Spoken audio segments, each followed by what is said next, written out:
కర్నూలు జిల్లా పెదకడుబూరు మండలం కల్లుకుంట గ్రామం మాదిగ గోవిందమ్మకు పూర్తి న్యాయం చేయాలని దళిత ప్రజా సంఘాల నాయకులు కార్యకర్తలు భారీ ఎత్తున కలెక్టర్ కార్యాలయం ముట్టడించారు. కలెక్టర్ కార్యాలయం ముందు భారీ ఎత్తున నిరసన వ్యక్తం చేశారు. అనంతరం దళిత నాయకులు సల్మాన్ రాజ్ మాట్లాడుతూ కల్లుకుంట గ్రామాన్ని కలెక్టర్ సందర్శించాలని వారు అన్నారు. గోవిందమ్మ కుటుంబానికి న్యాయం చేయాలన్నారు. 100 మంది పైగా గోవిందమ్మపై దాడి చేస్తే పోలీసులు కేవలం 10 మందిపై మాత్రమే కేసులు నమోదు చేయడం చాలా దారుణమైన విషయమని అన్నారు. మాదిగ గోవిందమ్మపై దాడి చేసిన వారందరిపై కేసు నమోదు చేసి వారందరినీ అరెస్టు చేయాలన్నారు.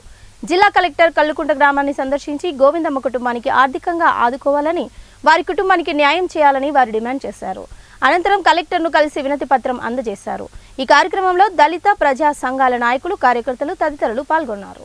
ఎంత నీచమైన వ్యవస్థ ఈ రోజు ఇస్తున్నారో ఒకసారి మనం ఒకసారి ఆలోచించాలి. ఈ రోజు దాదాపు 100 మంది ఒకేసారి తీసి ఆమెను ఒక స్తంభాన్ని కట్టి ఈ విధంగా చేస్తే అది నిర్లక్ష్యంగా ఈరోజు మరి ఎంత నిర్లక్ష్యం చేస్తున్నారంటే ఈరోజు ఆ కుటుంబాన్ని అధికారులు పరామర్శించకపోవడం, అధికారులు మరి ఆ యొక్క కుటుంబాన్ని చిన్న చూపు చూస్తూ మరి అధికారులు అంత పెద్ద సంఘటన జరుగుతున్నా కూడా కనీసము పైపోకుండా మరి నిర్లక్ష్యం చేస్తున్నారు.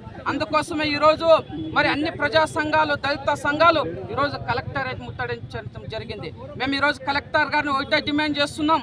ఎస్పీ గారు, కలెక్టర్ గారు, మీరు ఆ కల్లుకుంట గ్రామాన్ని సందర్శించి మీరు ఆ కుటుంబానికి జరిగినటువంటి మరి అన్యాయాన్ని మీరు రిపోర్ట్గా మీరు తీసుకొని మరి అక్కడ జరిగినటువంటి సంఘటనపై ఎంతమంది దాడి చేశారో, వందలాది మంది దాడి చేశారు, వారందరిపైన కూడా మీరు కఠినంగా మరి కేసులు మరి ఏ విధంగా అయితే కఠినమైన సెక్షన్స్ ఉన్నాయో వాటన్నిటిని బంధించి మరి వారు వందలాది మంది పైన కూడా చర్యలు తీసుకొని వాళ్ళందరం కూడా